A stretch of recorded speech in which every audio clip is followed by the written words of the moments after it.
Fall/Winter 2011 collection?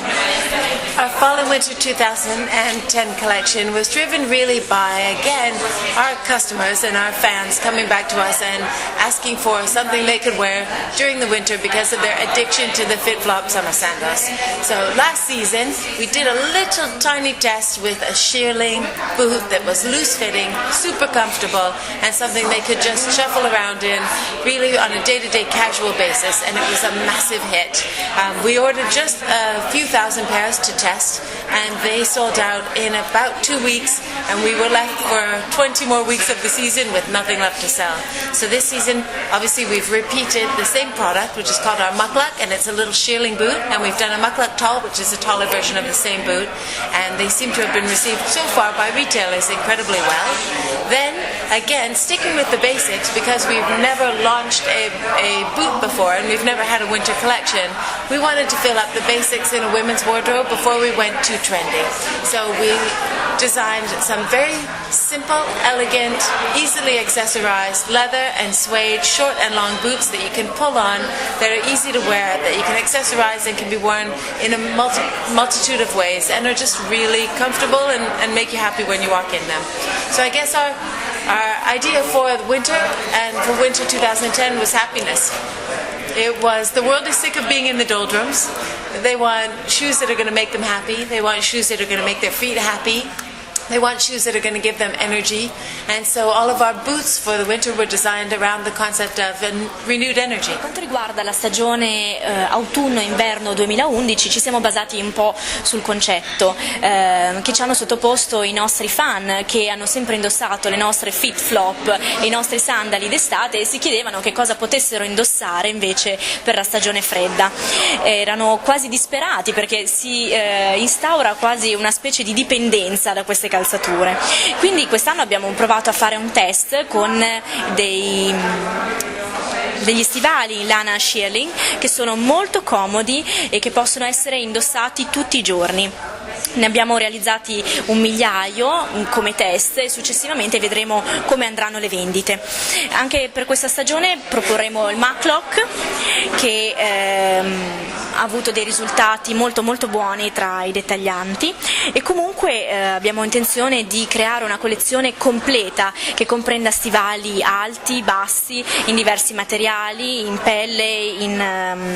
pelle scamosciata, che siano molto semplici, molto eleganti allo stesso tempo e che possano essere indossati tutti i giorni e in tutte le occasioni. Quindi direi che la parola d'ordine per la prossima stagione autunno-inverno sia felicità, riscoprire una nuova energia anche grazie a queste calzature per contrastare la stagione fredda che verrà. What's the relationship between fashion, internet and social media? How long do you have? Quanto tempo avete? I think the internet now is such an incredible tool for getting ideas about fashion across, and also for testing ideas about fashion, and also for, I think, priming your marketplace. Very interesting example, we have a very crazy looking shiny clog called the Happy Go, which was designed by one of our product developers, and she brought it back from China and put it on the table with all of the boots, and all of the boots looked very easy and wearable and like something you want immediately. And those Happy Go clogs, which were shiny and patent leather and crazy colors, people didn't understand them so much. And when we brought everybody from the office into the room to look at the collection, everybody from accounting and from the reception and from operations and supply chain, when we would ask them if you could be buying one and definitely not buying another, they definitely didn't want the Happy Go, which was the shiny leather patent one, because it was too different. And as soon as I heard that everybody didn't like that one and they were calling it out, I thought it was going to be a big hit, because it takes people a while to see something new, but when something creates that strong of a reaction, you know you've got something really great on your hands. But very often it takes the public a while to come around. So we did a similar experiment, and we put the Happy Go and a lifestyle picture of our model wearing the Happy Go and jumping in the street onto Facebook. And it was probably 3 months ago, before we even had any real product and any product to show around to retailers. And the reaction on Facebook was terrible. People thought they looked terrible, they hated them, why would we do something like this? You know, so, okay, interesting. From the perspective of a brand builder, you think, well, is nobody going to buy these shoes? But almost everybody hated them. 69 out of 70 comments hated them. 3 months later, we put it back up. And now, 69 out of 70 people are saying, where can we buy them? And I think what it shows is that you need to test your ideas. You can't always listen to what people say, and when you're trying to lead, sometimes you have to go with your gut instinct and do what you think is right, rather than always going with the first reaction. It's a fantastic area of media to be able to test product before you put them out there, and also to be able to expose new customers to a new concept, because it spreads like wildfire on the internet now. And I think it's a great tool for everyone, listening to the customer's feedback, and not necessarily to whether it's good or bad, but to if it's strong. And if you do get strong feedback, then you know you've got something that's going to resonate with your customers, and one way or the other, you're going to grab somebody. In the perfume industry, they'll say if you have 2% of the perfume market with a perfume, you have a huge hit. And I guess it would be the same with shoes. If you can get 2% of the population wearing your shoes, then you have a huge hit. And I think that it's a great way, the social media and the internet is a great way to do that testing and to see and push the envelope and see if you've got something that resonates or something that nobody even bothers to comment on. If you can get someone to bother to comment and take that 60 seconds, then actually you know you've hooked them. So I love it. I'm on Facebook every night before I go to bed, just to see what people are saying, because I think it's an excellent tool.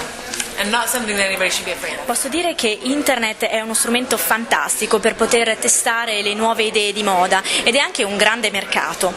Pensiamo ad esempio al nostro modello Happy Gog. È uno zoccolo molto particolare, molto eccentrico, dai colori brillanti e vivaci, ed è realizzato in pelle lucida. Ha dei colori veramente folli, e devo dire che le persone all'inizio non hanno ben compreso lo spirito di questa calzatura, che assolutamente non piaceva a nessuno. Infatti l'avevo proposta anche durante una riunione che c'è stata con alcuni responsabili del marchio, e tutti mi hanno sconsigliato il lancio di questo prodotto, proprio perché non sembrava avere un certo appeal sul consumatore.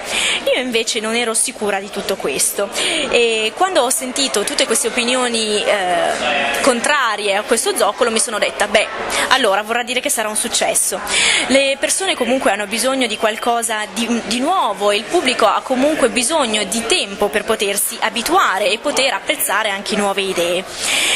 Il prodotto è stato poi lanciato anche su Facebook, perché volevo proprio valutare la reazione del pubblico di internet, e devo dire che non è stata delle più positive. Infatti praticamente questa calzatura non piaceva a nessuno, ed è stata quindi una reazione molto molto forte, e credo che quando ci sia una reazione così forte da parte del pubblico, che dedica quel minuto del suo tempo a valutare anche una cosa che non gli piace, credo che a quel punto ci sia qualcosa all'interno di quel prodotto che possa stimolare poi il consumatore.